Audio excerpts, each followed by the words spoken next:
China and the Chinese government is the new evil empire. While engaging in crimes against humanity, the regime in Beijing has managed to subvert many aspects of American society, from Hollywood to academia to professional sports like the NBA. In this episode, we sit down with Texas Senator Ted Cruz to discuss how the U.S. can build a comprehensive strategy to counter the Chinese Communist Party, following the footsteps of Ronald Reagan. This is American Thought Leaders, and I'm Jan Jekielek.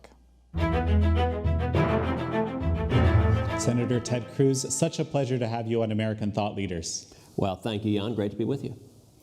So, just about a year ago, I have to mention this, I was at the China Forum that the Victims of Communism Memorial Foundation organized. You were giving a keynote, and I thought it was one of the more of the passionate, indictments of the Chinese Communist Party's war on religious liberty, I guess you could say. You mentioned the destruction of Christian churches and the persecution of Christians, the forced organ harvesting from the Falun Gong, the concentration camps for Uyghurs, up to 1 million people, and also actually the cultural genocide of Tibet, which is something that isn't mentioned a lot these days even. Where do you see things today? This was about a year ago you were talking about this.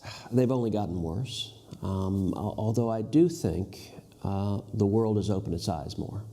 I think the most significant foreign policy consequence to come out of the coronavirus pandemic is going to be a fundamental reassessment of the United States' relationship with China and of the world's relationship with China.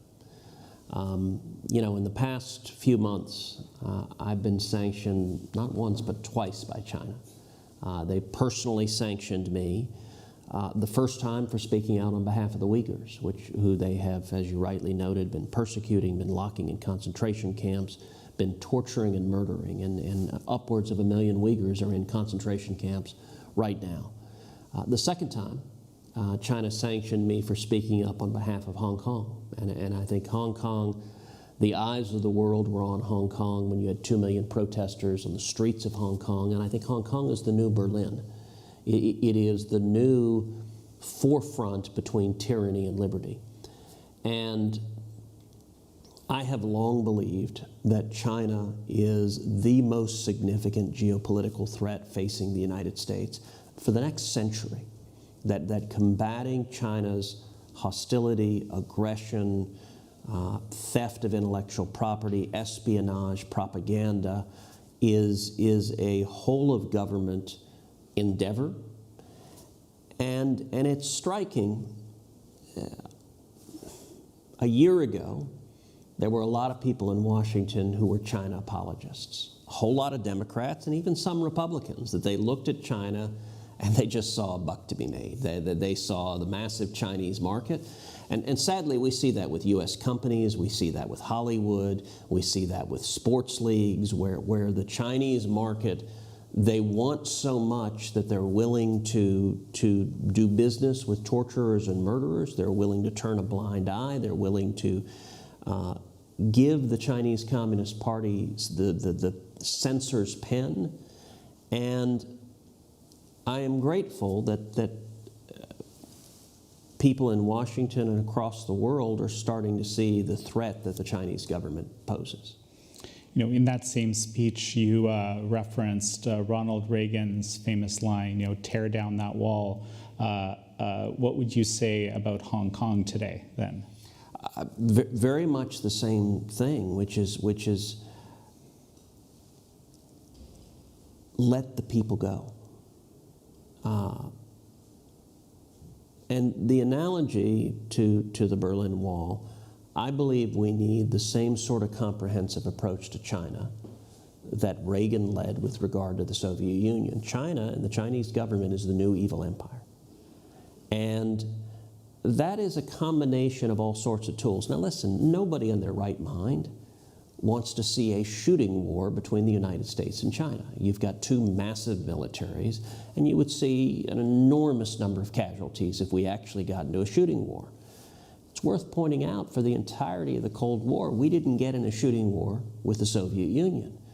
Rather, and Reagan understood this the best, we engaged in a systematic, comprehensive effort to shine a light, to use the power of truth, to use economic pressures, to use diplomatic pressures, and to use the incredible power of the American free enterprise system to defeat them and to bankrupt them. And you take, for example, the Berlin Wall. Reagan had a whole, well, actually, I'll tell the story this way, which is a number of years back when I was in Jerusalem. I sat down with Natan Sharansky, the famed Soviet dissident. And he talked to me and told me about how when he was in the Gulag, that the prisoners in the Soviet Gulag, they would pass from cell to cell notes. Did you see what Reagan said? Did you hear what Reagan said? Evil empire. When Reagan said Marxism-Leninism will end up on the ash heap of history, and all of Washington intelligentsia was aghast that he would say such a thing. When they asked what his strategy was in the Cold War, he said very simple, we win, they lose. And that was, what kind of ignorant Philistine cowboy was this guy? And most importantly, Reagan, when he stood before the Brandenburg Gate, if you go to my office, which is next door to us, the most dominant feature in my office is a gigantic painting. It covers an entire wall of Reagan standing before the Brandenburg Gate. And above him is painted in German in the style of the graffiti on the Berlin Wall, the words, "Tear down this wall." And a lot of people don't know the backstory behind that, which is that 3 times the State Department erased those words from the speech. And 3 times Reagan wrote it back with his own hand. And the State Department argued, Mr. President, you can't say this. You can't say, Mr. Gorbachev, tear down this wall. It's too hostile. It's too aggressive. It's too antagonistic. And most importantly, this was their lead argument, it's too unrealistic. Mr. President, we know full well the Berlin Wall will stand forever, and you can't say it because it will never, ever, ever happen. And Reagan, with a twinkle in his eye, he said, you don't understand. This is the whole point of the speech. He gave that speech, and it's worth reflecting on. Less than 3 years later, the Berlin Wall was torn to the ground. And importantly, Jan, it wasn't knocked down by American tanks. We didn't fire missiles at the Berlin Wall to knock it down. It was torn down by the power of truth and light and sunshine coming in and indicting the evil behind the evil empire. Well, the communist government in China is the new evil empire, and truth has that power, and we need to have the same comprehensive strategy, much like we did in winning the Cold War. We need to have the same strategy for defeating China. So, we've actually heard a number of administration officials and people and folks in Congress talk about a whole-of-government approach, the need for that, but it seems to be slow going. At least I think many would argue that. Where are the big gaps in making that happen right now?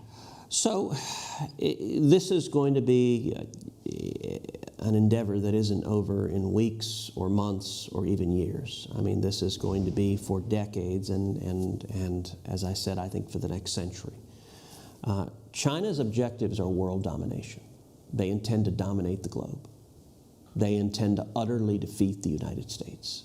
We need to understand that. That means a number of things. It means on the military side, it means ensuring that we have the capacity to defend ourselves. It means not allowing China to surpass us, not allowing them to surpass us in cyber, not allowing them to surpass us in space, not allowing them to surpass us with high-tech weaponry. And one of the challenges is that they steal our technology. Last October, I traveled to Asia, and it was a trip that I went to Pearl Harbor, and then Japan, and then Taiwan, and then India, and then Hong Kong. And it was designed to be really a friends and allies tour. So I was meeting with strong friends and allies all surrounding China. The entire purpose of the trip was to focus on China's malign influence and growing power.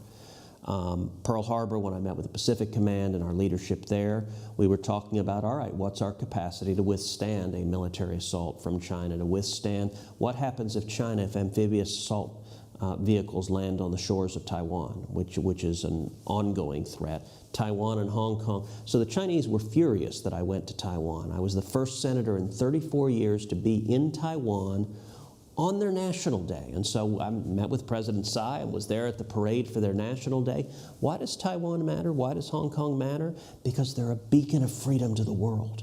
It shows the weakness of the Chinese government because it shows the peace and prosperity of people who are ethnically Chinese nationals but are living or have been living, in Hong Kong's case, with freedom and free enterprise and enjoy incredible prosperity, while the Chinese people in China, far too many of them live in poverty and anguish. Communism is a disaster. It doesn't work. So we need to combat it on the military side. We need to combat it by shining a light. That's something I've tried to do vigorously, is calling out the lies and oppression from China. We need to combat the espionage. We need to combat the propaganda. Hollywood, we just recently had Mulan. Disney filmed Mulan in the same region of China where the Uyghurs are in concentration camps. And at the end of the movie, this is Disney, for Pete's sake. I mean, this is, supposed to be like Mom and Apple Pie. And Disney thanks the police forces, the jackbooted thugs who were running the concentration camps. At the end of Mulan, Disney says, thank you so much to these police forces. So I joined with a number of other senators just in the past few days in demanding of Disney that they answer questions about their complicity in the human rights atrocities that are going on. Economically, I think one of the most important challenges is bringing our supply chain out of China. China has systematically targeted our supply chain, has gone after critical infrastructure, has gone after pharmaceuticals, has gone after rare earth minerals. So I've introduced over a dozen pieces of legislation, all focused on different aspects of China, whether it is the military side, the espionage side, the propaganda side, the rare earth side, the supply chain side. All of them we need to be focusing on and systematically standing up to defend America. Well, Senator Cruz, such a pleasure to have you on. Thank you, Jan. I appreciate it.